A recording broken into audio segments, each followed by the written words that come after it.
Ok, ¿alguna duda sobre lo mismo o con respecto a otra cosa? Recuerden que como no estamos de frente, no estamos viéndonos, eh, puede ser que es más difícil entendernos, ¿ok? Pero tenemos que hacerlo lo posible.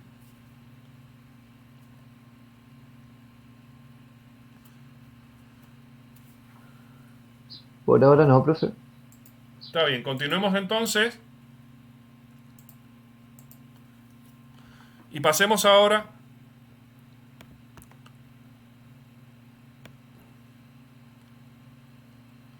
a las interacciones entre moléculas. Bueno, vimos que las moléculas tienen que cumplir con una geometría determinada, tienen que cumplir con una distancia de enlace que está dada por el potencial de Lennard-Jones. Sus niveles de electrones están dados por teoría de orbitales moleculares. Su geometría se podría identificar por hibridación, pero también debemos conocer que existen interacciones entre moléculas que van a ser de tipo no enlazante.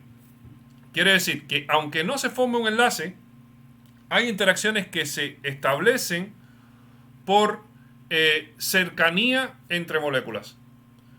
Eso podría ocurrir dentro de una misma molécula, o sea, entre grupos en una molécula que no tienen eh, un enlace entre ellos, pero también podría ocurrir por una cercanía entre dos moléculas. Vamos a ver que en los sistemas que nosotros estudiamos en simulación molecular de sistemas biológicos, nosotros no vamos a tener una sola molécula. Nosotros vamos a tener un conjunto de moléculas interactuando. Por ejemplo, si nosotros fuéramos a hacer una simulación de una proteína, esa proteína va a estar en agua, van a haber iones, podría haber una membrana, y ya en ese sistema estamos teniendo varias moléculas. Esas moléculas, por ejemplo, la membrana está compuesta por lípidos, cada lípido de la membrana, cada estructura que forma la membrana es una molécula, y esa molécula va a estar interactuando con el agua, va a estar interactuando con la proteína que está incluida en la membrana, por lo tanto van a haber interacciones entre moléculas. Y esas interacciones que ocurren y que no se forman debido al enlace van a ser las llamadas interacciones no enlazantes. Las interacciones no enlazantes son aquellas que van a ocurrir en los sistemas a través de interacciones donde no interviene un enlace. Bien, el tipo, para uno entender las interacciones no enlazantes, lo primero que debe entender es que eh, existe un concepto que es prácticamente que tiene la clave de todo, que es la polaridad. En la polaridad yo voy a tener que van a existir moléculas poco polares o apolares y van a existir moléculas muy polares, donde a medida que aumenta la polaridad va a existir una mayor fuerza en el tipo de interacción que se va a formar. La polaridad va a ir desde moléculas que no van a tener muy pocas cargas o van a tener cargas muy bajas, a moléculas que van a tener una total independencia en sus cargas, o sea, cargas que van a estar completamente aisladas unas de otras.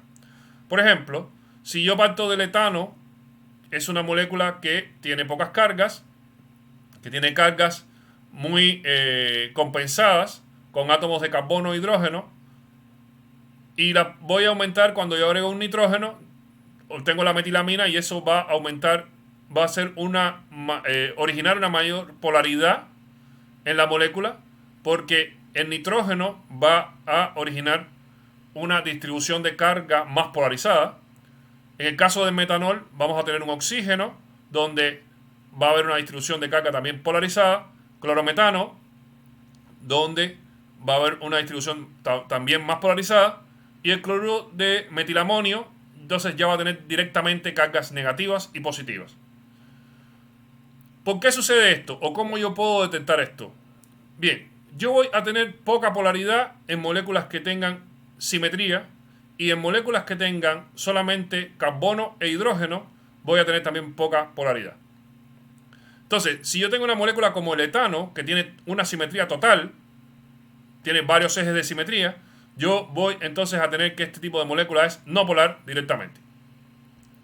Ahora, la polaridad se origina cuando yo tengo un aumento en la electronegatividad. El concepto de electronegatividad me indica a mí que cuando yo tengo un enlace, los electrones no se quedan con los dos átomos del enlace de igual manera. De los dos átomos que intervienen en el enlace, cuando esos átomos son distintos, uno de ellos captura los electrones con mayor fuerza que el otro. Dentro de la tabla periódica, los elementos más electronegativos, o sea, los elementos que más que tienen mayor captura de los electrones o que alan más fuertemente los electrones hacia ellos, están el nitrógeno, el oxígeno y el flúor. Donde el flúor no va a ser muy abundante en las estructuras moleculares, aunque sí va a existir en las estructuras, por ejemplo, en ligandos, en drogas, medicamentos, etcétera, sí podría existir átomos de flúor, pero no va a tener tanta abundancia. Mientras que el nitrógeno y oxígeno sí van a tener mucha abundancia, porque nitrógeno y oxígeno van a estar presentes en muchas estructuras moleculares, van a estar presentes en aminoácidos, van a estar presentes en carbohidratos, en lípidos, etc. Por lo tanto, siempre que yo tenga estructuras con nitrógenos y oxígenos, ya eso me va a incluir a mí mayor polaridad. Esa polaridad va a deberse a que el nitrógeno y el oxígeno son muy electronegativos. Por lo tanto, en un enlace entre ellos y el carbono, ellos van a tomar los electrones con mayor fuerza. Eso quiere decir que en este enlace que se origina entre un carbono y un nitrógeno, los electrones van a estar más cerca del nitrógeno que del carbono. Eso origina una polaridad que va a representarse con esta flecha que va a ir desplazada hacia el elemento más electronegativo. Esta flecha lo que está indicando es que los electrones tienden a estar más cerca del nitrógeno. En este caso, los electrones tienden a estar más cerca del oxígeno. En este caso, los electrones tienden a estar más cerca del cloro. Lo mismo el nitrógeno que el oxígeno. Y el cloro es menos electronegativo que el flúor, pero también es bastante electronegativo. Ellos van a tener una tendencia a alar los electrones hacia ellos. Y van a dejar el carbono con una carga más positiva de lo común. Por lo tanto, va a haber una polaridad creciente cuando yo paso del etano, que es una molécula donde, en este caso, los dos carbonos son iguales. Los electrones se distribuyen entonces de manera central, sin tener preferencia por uno u otro átomo. Y aquí, evidentemente, los electrones van a tener preferencia por nitrógeno, o por oxígeno, o por cloro, por ser estos elementos más electronegativos. Ahora, no debemos confundir esto con el hecho de que aquí se formaron cargas, porque realmente los electrones se mantienen formando un enlace covalente, como se ve acá. Lo que pasa es que ese enlace covalente va a estar polarizado y esos electrones van a estar más cerca del nitrógeno que del carbono, pero igual van a tener al carbono involucrado. Para que esto se formara, para que se formaran cargas propiamente, tuviera que ser que ya la fuerza de lo que tenemos acá es tan grande que se llevó por completo los electrones y dejó al otro átomo con carga positiva. O sea, si aquí hubieran cargas, entonces estaríamos hablando del ion NH2- y estaríamos hablando del CH3+, cosa que no sucede. Aquí estaríamos hablando del OH- y aquí estaríamos hablando del CH3+, cosa que no sucede. Y aquí estaríamos hablando del cloruro y aquí estaríamos hablando del CH3+, cosa que no sucede.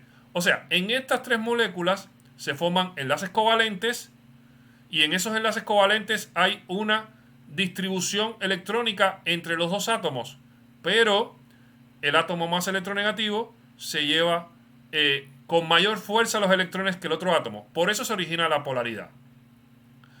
Ahora, en este último caso, sí el cloruro existe como tal y el ion positivo, que sería CH3NH3+, existe también como tal.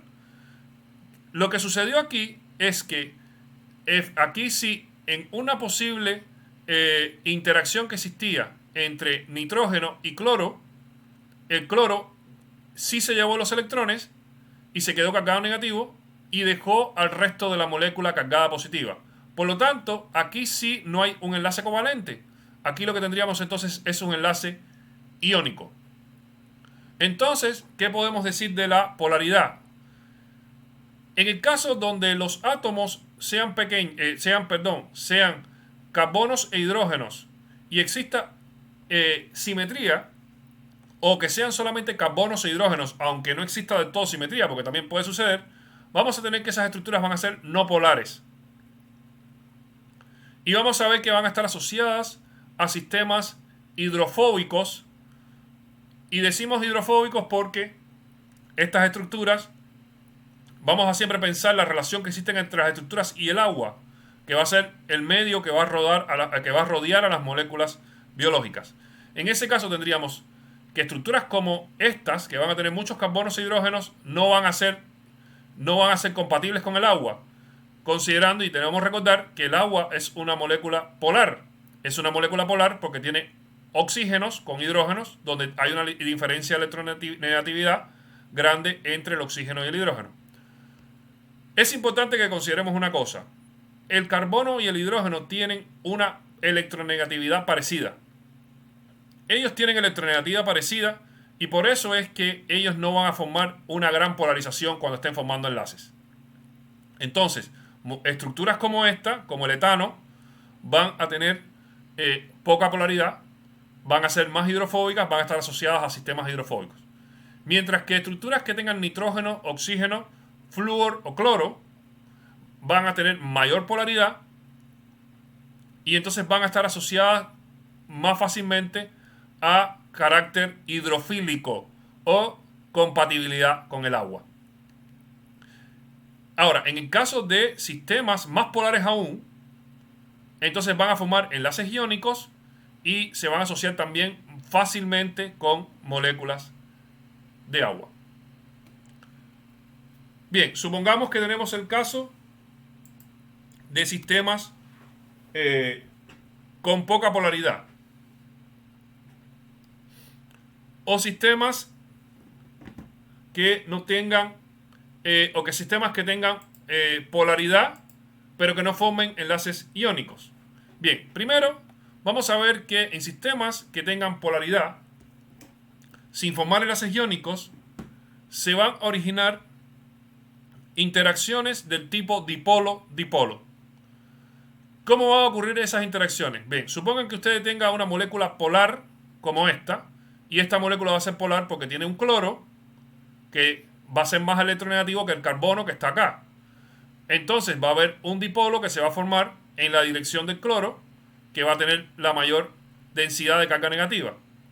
Recuerden que no es carga negativa como tal, sino va a ser una mayor propensión a llevarse los electrones. Eso se representa con esta simbología, que se define como densidad de carga negativa, como vemos acá. El resto de la molécula va a quedar con densidad de carga positiva. Bien, las interacciones que van a establecerse entre moléculas como esta, que es el clorometano, con otro clorometano, van a estar dadas por dipolos donde la parte negativa de una molécula va a interaccionar mejor con la parte positiva de la otra molécula. Por lo tanto, si yo tengo clorometanos, 3 clorometanos interactuando, lo esperable es que la parte que tiene densidad de carga negativa va a interactuar con la parte que tiene densidad de carga positiva y la otra parte con densidad de carga negativa va a interactuar con la densidad de carga positiva, etc. Donde yo podría ver ese tipo de interacción de esta manera. O sea, la densidad de carga negativa va a estar más cerca de la densidad de carga positiva y así, consecutivamente.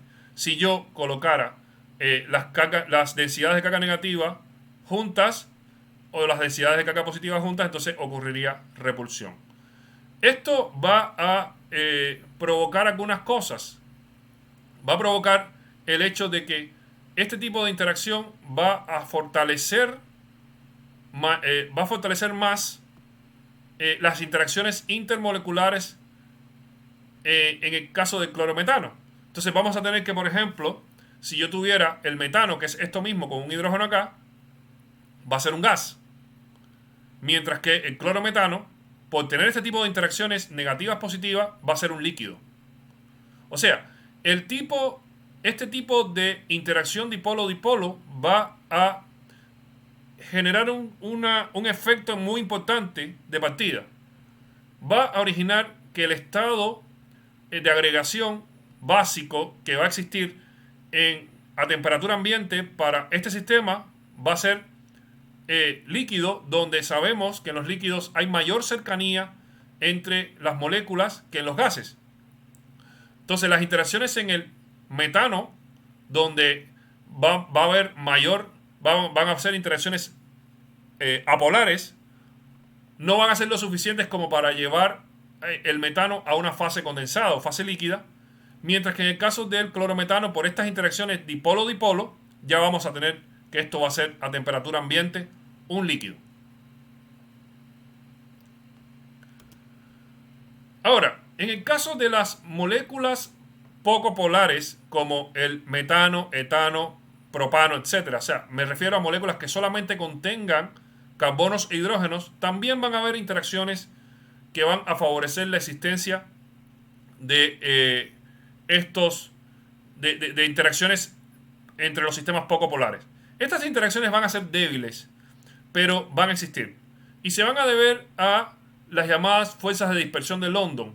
Y estas fuerzas de dispersión de London se deben a que las moléculas van a tener polarizaciones internas ocasionales, donde van a ocurrir polarizaciones inducidas por la molécula que tengan al lado. De manera que si yo tengo varias moléculas interactuando, varias moléculas poco polares interactuando, donde ellas tienen una distribución de carga sin tener ninguna preferencia, vamos a ver que cuando tú acerques dos moléculas se van a originar preferencias debido a interacciones inmediatas entre ellas. De manera que si yo, por ejemplo, colocara esta molécula poco polar con esta otra al lado, si existe una fluctuación de carga positiva acá, se va a originar una fluctuación de carga negativa del otro lado. Y así en las interacciones que existan entre cada una de ellas. Fíjense que siempre cuando tengo una carga positiva, tengo una negativa al lado. Aquí tengo una carga positiva, tengo una negativa al lado. Aquí tengo una negativa, una positiva al lado. Y así consecutivamente. Entonces, este tipo de interacción, que no son interacciones fuertes, son interacciones débiles, va a ocurrir de manera que igual va a generar una atracción entre las dos moléculas poco polares. Esa atracción no va a ser igual de fuerte que si hubiera polaridad, pero también va a tener un valor medible. O sea, va a existir también una atracción entre moléculas poco polares. O sea, las moléculas poco polares se van a atraer entre ellas.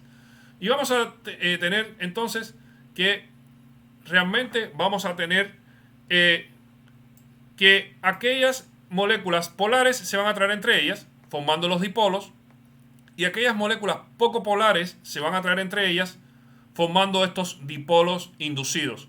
Estas interacciones son débiles, pero igual son lo suficientemente grandes como para provocar atracción entre moléculas parecidas.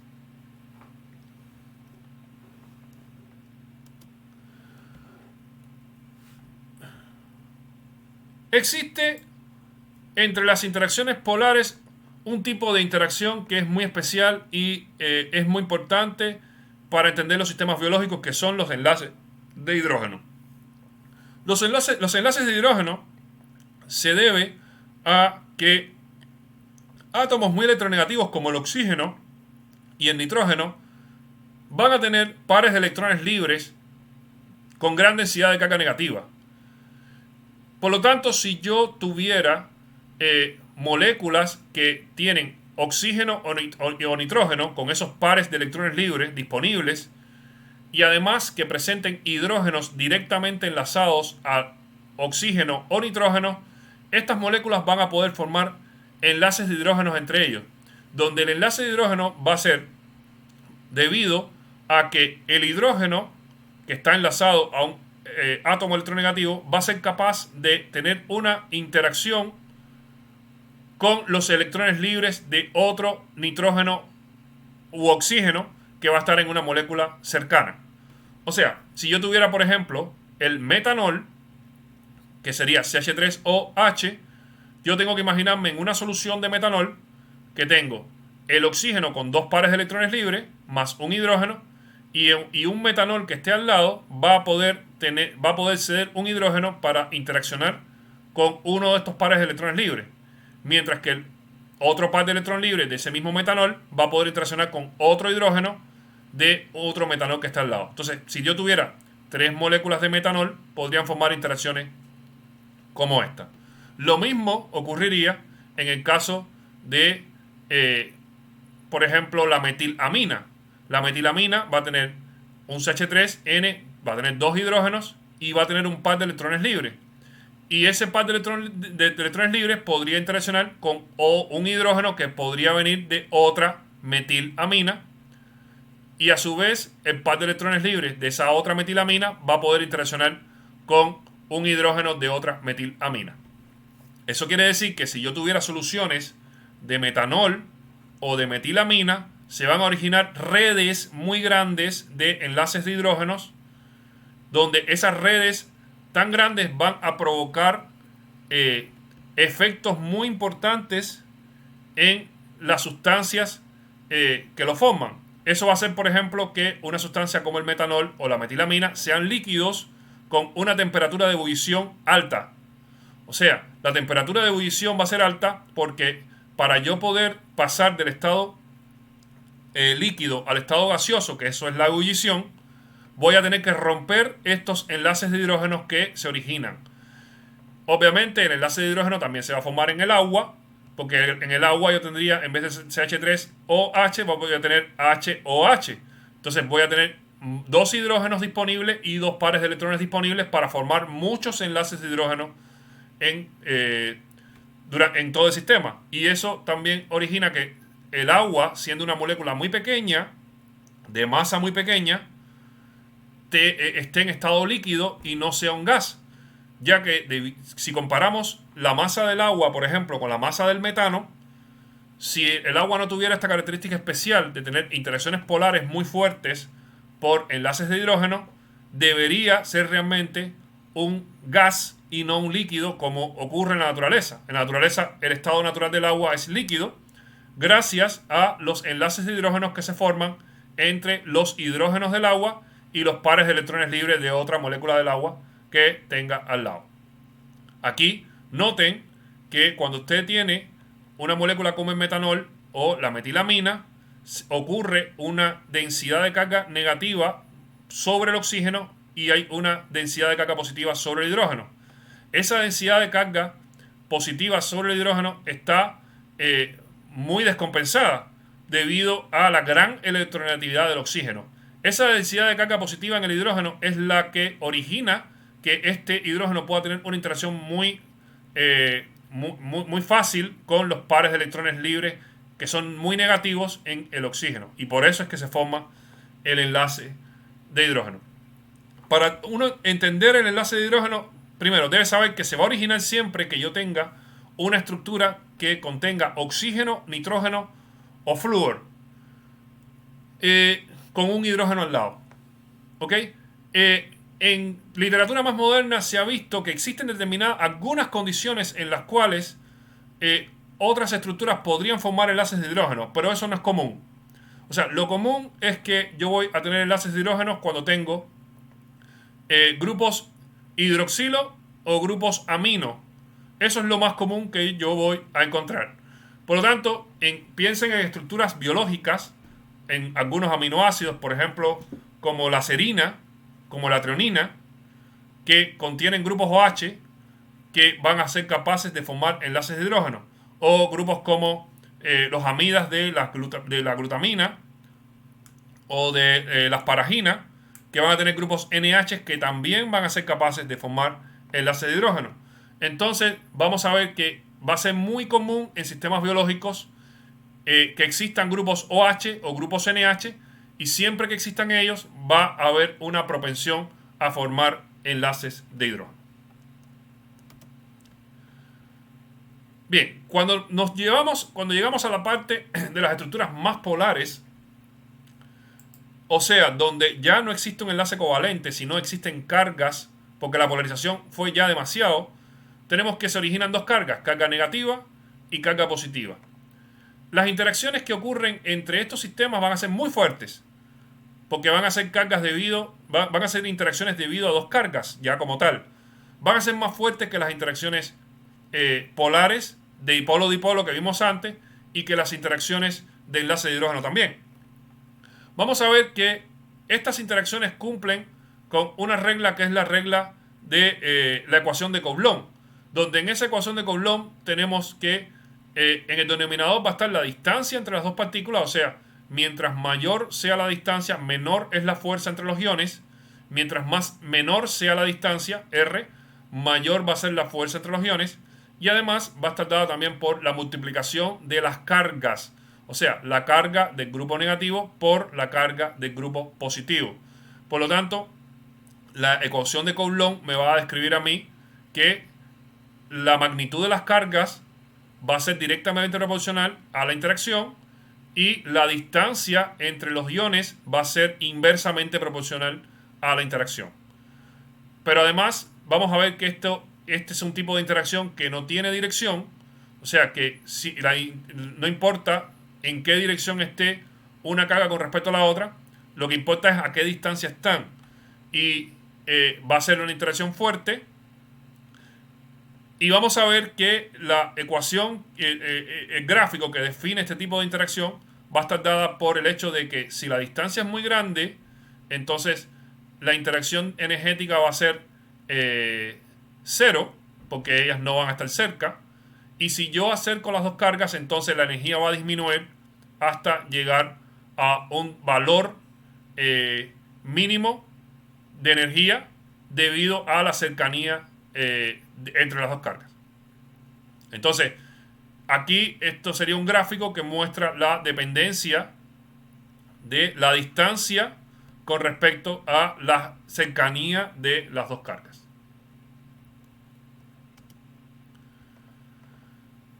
Es muy común encontrar interacciones iónicas en sistemas biológicos y aquí es importante considerar que existen aminoácidos cargados que van a tener interacciones iónicas en las estructuras de proteínas.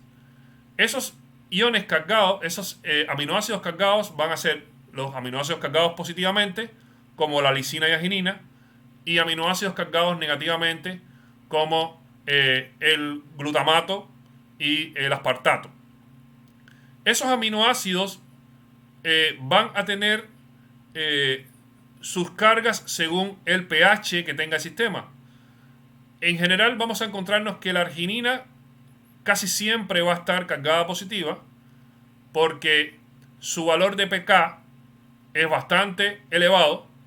Por lo tanto, quiere decir que lo más común es encontrar la arginina con carga positiva, mientras que el glutamato vamos a ver que va a tener también generalmente lo vamos a encontrar también con carga negativa, o el glutamato o el aspartato, cualquier aminoácido que tenga un grupo carboxilato va a estar cargado va a estar con carga negativa porque su pK es bastante bajo. Entonces, este tipo de interacción entre arginina, glutamato, o entre lisina, glutamato, o entre lisina o arginina y aspartato va a ser muy común que la encontremos en sistemas de proteína en PDB, donde cuando encontremos grupos como estos cercanos es que se está formando una interacción iónica. Tenemos que en un caso intermedio tenemos la histidina, que también es un aminoácido que se carga de manera positiva, pero que va a tener un pK intermedio. Entonces, lo más común es que cuando tengamos una estructura de proteína, nos encontremos la histidina a veces con carga positiva, a veces neutra. Cuando se carga la histidina va a tener carga positiva, pero muchas veces va a estar en estado neutro. Por lo tanto, va a ser difícil saber cuándo la histidina va a estar cargada o no en un sistema de proteína. Ahora, existen programas que obviamente hacen aproximaciones de cálculo para uno saber eso. En todo caso, lo que debemos sí reconocer es que el tipo de interacción iónica va a ser un tipo de interacción polar muy fuerte, y ese tipo de interacción polar fuerte va a estar presente en sistemas biológicos de nuestro interés. Va a estar presente en proteínas, también va a estar presente en estructuras de ADN, por ejemplo, y siempre va a significar que existe una atracción muy grande entre los dos grupos involucrados. Atracciones tan grandes que muchas veces la presencia de este tipo de interacciones originan cambios conformacionales. O sea, hay veces que tenemos que una proteína va a tener a un pH un tipo de interacción que a otro pH se rompió, y eso va a originar que haya un cambio conformacional que puede estar involucrado con que exista una funcionalidad determinada en la proteína que se pierda en el otro estado. Entonces, las interacciones iónicas van a ser de especial interés, así como los enlaces de hidrógeno, en los sistemas biológicos que querramos estudiar. Ya, ¿preguntas? ¿Alguna duda que tengan sobre estos temas?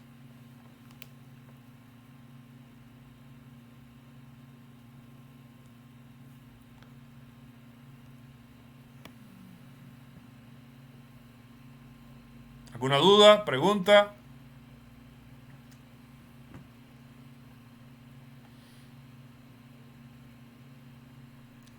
Bueno, si no tienen dudas, entonces terminemos por hoy. A ver. Ok, perfecto. Entonces terminemos por hoy y nos estaremos viendo la semana que viene. Profe,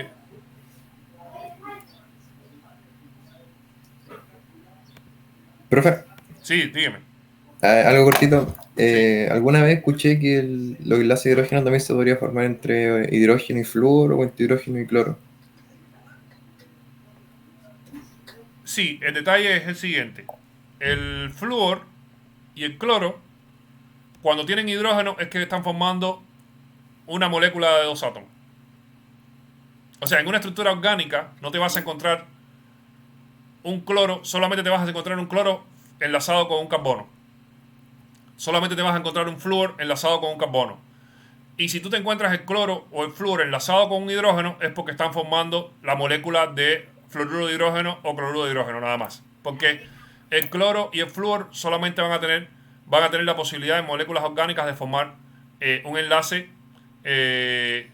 Covalente. covalente con valencia 1. Ya. Okay, ellos no van a formar dos enlaces, tres enlaces, cuatro enlaces, no pueden hacer eso. Pero lo que sí existe es llamado el enlace de halógeno. Eso es, el enlace de halógeno es parecido al enlace de hidrógeno y se puede dar a partir de mediado por un halógeno. El enlace de hidrógeno se da mediado por un hidrógeno. Tú tienes dos átomos como el nitrógeno y el oxígeno, y en el medio van a tener un hidrógeno. Pero podría existir el enlace mediado por halógeno, que va a ser raro, pero también ya se ha medido y hay literatura al respecto. Entonces quiere decir que tú podrías tener un enlace de halógeno, que sería un similar del enlace de hidrógeno, mediado por un flúor, donde el flúor va a ser el que va a ser el intermediario de ese enlace. Entonces es un concepto análogo al enlace de hidrógeno, pero mediado por halógeno. Y lo otro que vas a tener también es que tú podrías tener un enlace de hidrógeno donde uno de los átomos es carbono. Cuando tú tienes una estructura molecular aromática de 5 carbonos, un hidrógeno en esa estructura aromática, el carbono en esa estructura molecular de 5 átomos va a estar muy tensado, entonces se va a volver más electronegativo. Y entonces el hidrógeno que está en ese carbono podría también contribuir a formar enlaces de hidrógeno. Y eso se ha visto porque hay estructuras de PDB donde se ha visto que existen hidrógenos en ese carbono que están formando enlaces de hidrógeno. Entonces, existen rarezas dentro de este mundo del enlace de hidrógeno. Pero claro, esas rarezas son rarezas. O sea, no como tal, cuando uno en clase se refiere a enlaces de hidrógeno, siempre se va a los ejemplos clásicos, que son el oxígeno y el nitrógeno. Pero recuerden, muchachos, siempre hay que tener la mente abierta a otras cosas en química. Existe lo que es la química convencional y existe también la química, lo que se llama la química exótica. Por ejemplo, el concepto de aromaticidad se aplica normalmente al benceno y a estructuras similares al benceno. Sin embargo, hay investigación que ha mostrado que se puede aplicar el concepto de aromaticidad a otras estructuras. Por ejemplo, estructuras que tienen fósforo o estructuras que tienen boro. También tienen aplicaciones del concepto de aromaticidad. Eso es raro, pero yo tengo constancia de grupos de investigación que trabajan en esas interacciones. Y hay que tener la mente abierta a que esas cosas, a que ese tipo de interacciones no convencionales existen en química. Pero lo normal y lo común es que tú vas a encontrar que en los sistemas biológicos, la gran mayoría de las interacciones por enlace de hidrógeno van a deberse a grupos NH y grupos OH.